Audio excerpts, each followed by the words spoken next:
arrêté, où ma tête s'est plongée dans le tonneau de caca. J'ai pris le caca dans mes cheveux, sur mon visage.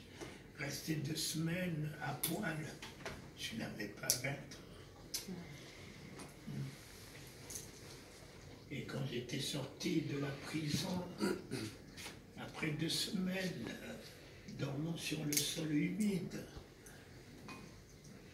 personne n'a enlevé l'amour que j'avais dans mon cœur. Au contraire, la prison n'a fait que grandir l'amour du Christ en moi. Je me suis de nouveau retrouvé dans la rue. Et il y a eu des réveils, il y a eu des manifestations du Saint-Esprit, des miracles. On m'a encore arrêté dans la rue. Et quand on a cloué mes pieds pendant 45 jours, où j'étais assis, je faisais caca, le caca se collait dans ma culotte. Je n'avais pas encore 20 ans. Et personne ne peut me parler de la persécution, personne ne peut me parler de prison, pas me parler de Paul. Je n'aime jamais l'évangile de l'histoire. J'aime l'évangile de l'actualité. Sois ton propre évangile. Il faut que tu sois ton évangile avec lui.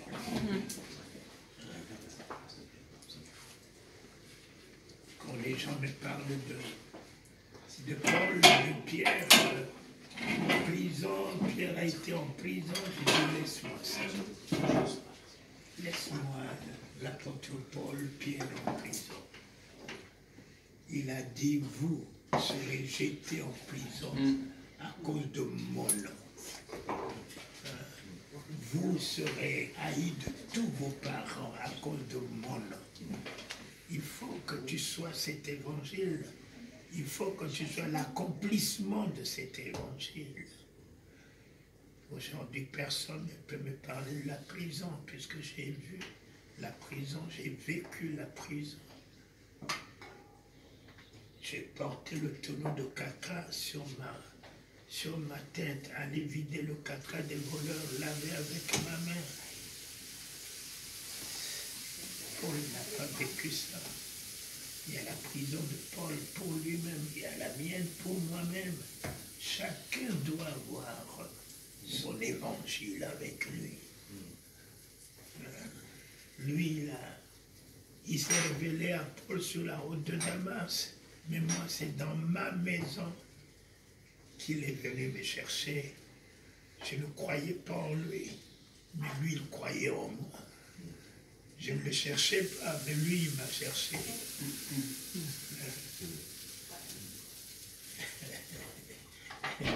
Il a beaucoup de raisons en me cherchant, il a beaucoup de raisons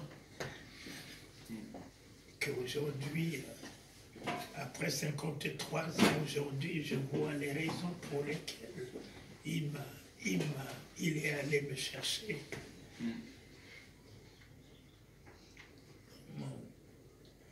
La Bible, c'est un livre complètement inachevé.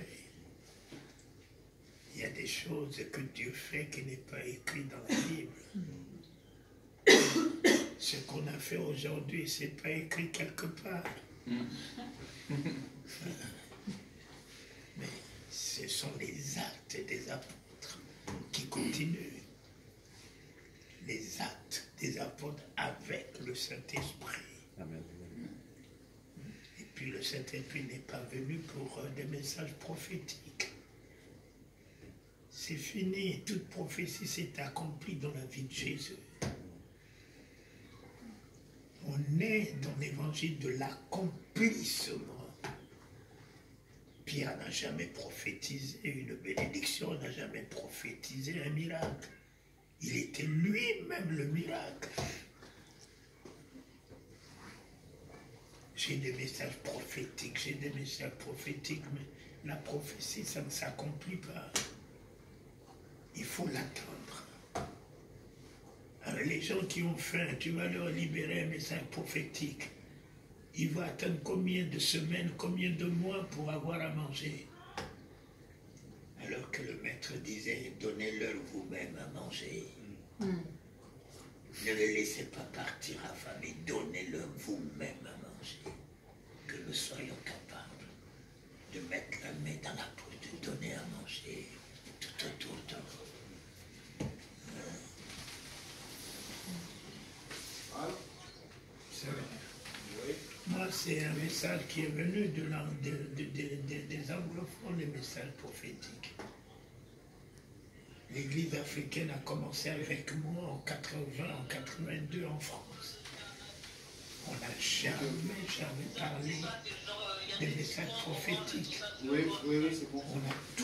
On a commencé à annoncer la parole de Dieu qui s'accomplissait sous nos yeux. Et puis,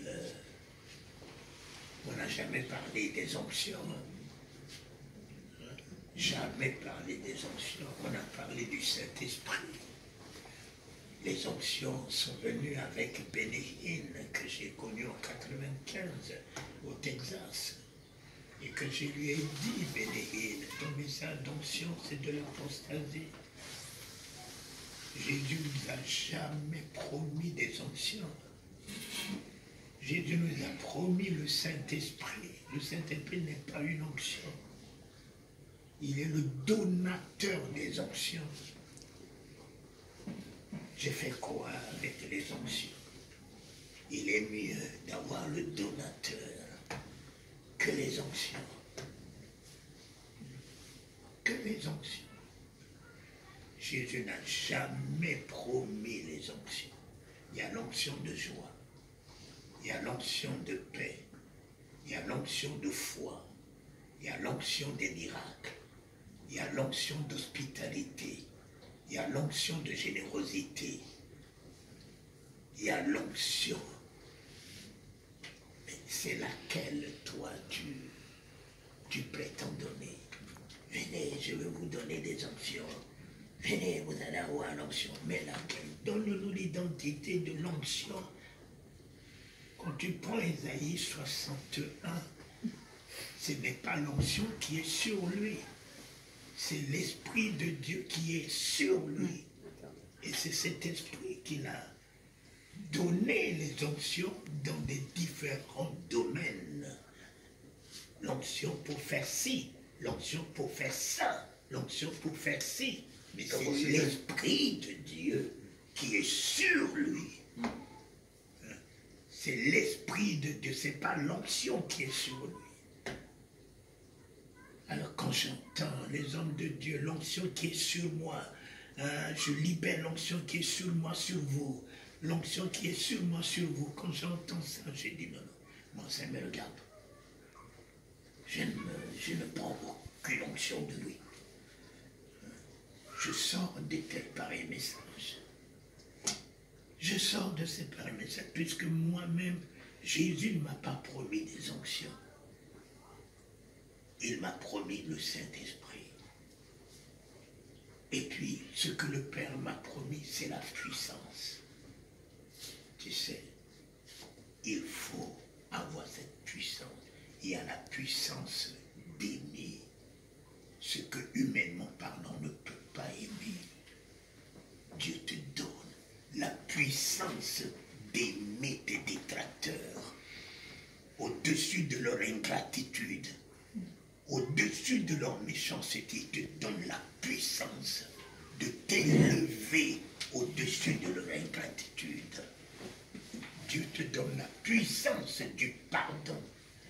Tu t'élèves au-dessus de ce que, humainement parlant, tu ne peux pas pardonner. Pour pouvoir, mais vraiment, pardonner. Dieu te donne la puissance de l'amour.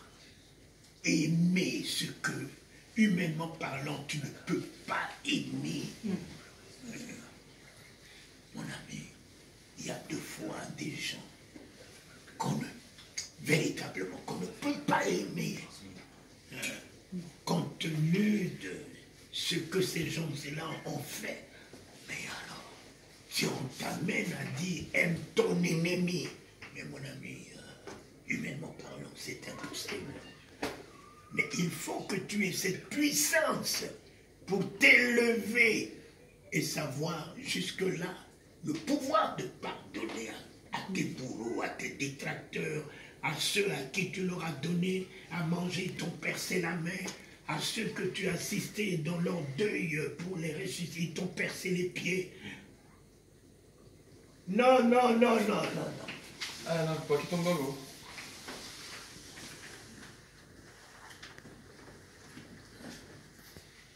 Et c'est cette puissance, mon ami, de bonté, donner ce qui te coûte, donner ce qui te coûte sans calculer, sans peser, sans mesurer. Il te faut une puissance. Voilà, cette puissance, la puissance de la vision, la puissance de la foi, que ta foi ne tangue pas. Même si la chose se dégrade, même si la chose se pourrit, même si la chose se décompose, tu as la puissance d'affermir ta foi.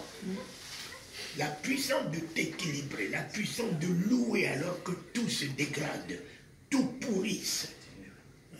La puissance de dire comme la Sunamite, tout va bien mon mari, tout va bien. Quoi? C'est lever au-dessus de la mort de son unique fils et dire au père de l'enfant, tout va bien.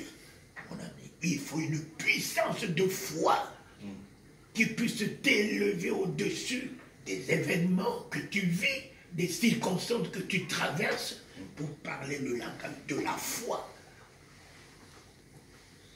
Et devant l'homme de Dieu, Élisée, ton enfant se porte bien, ton mari se porte bien, le miracle est là. Le miracle de cette femme-là est bien, est là. Et nous aimons bien que les gens viennent nous dire, oh oui, homme de Dieu, j'ai tout le problème, homme de Dieu, ma maladie là, homme de Dieu, la situation que je traverse là, tout dans leur bouche n'est que négatif. J'ai trop de problèmes. Je dis, mais tu veux que je fasse quoi avec tes problèmes? Si tu as trop de problèmes, mon ami, je n'ai rien à faire avec ça. Et si tu commences à dire, j'ai trop de solutions, je t'aiderai à rentrer dans la victoire. Mais si tu ne changes pas de langage, mon ami, ce n'est pas ma prière qui peut faire changer une situation dans ta vie. C'est ta bouche qui doit changer toute situation dans ta vie. Amen, amen, amen. Et voilà. Élisée lui a posé la question, ton enfant se porte bien? Elle a répondu, bien. Mon enfant se porte bien, alors que c'est elle qui a pris le corps inerte de son enfant, monter, déposer sur le lit d'Élisée, descendre et dire à son mari, l'enfant qui est mort, l'unique enfant que vous avez, qui va mourir, tu ne pousses pas des cris d'angoisse, tu ne pousses pas des cris d'angoisse, et tu t'entretiens dans un langage que ton mari va dire que mais c'est quoi? C'est toi qui en es coupable, c'est toi qui es sorcière, c'est toi qui as tué l'enfant. Comment tu peux me dire à moi, moi le père de l'enfant, tout va bien alors que tout va mal? C'est ça, la foi, un langage. Je peux poser une question? La parole dit aussi qu'on doit prier les uns pour les autres. Donc,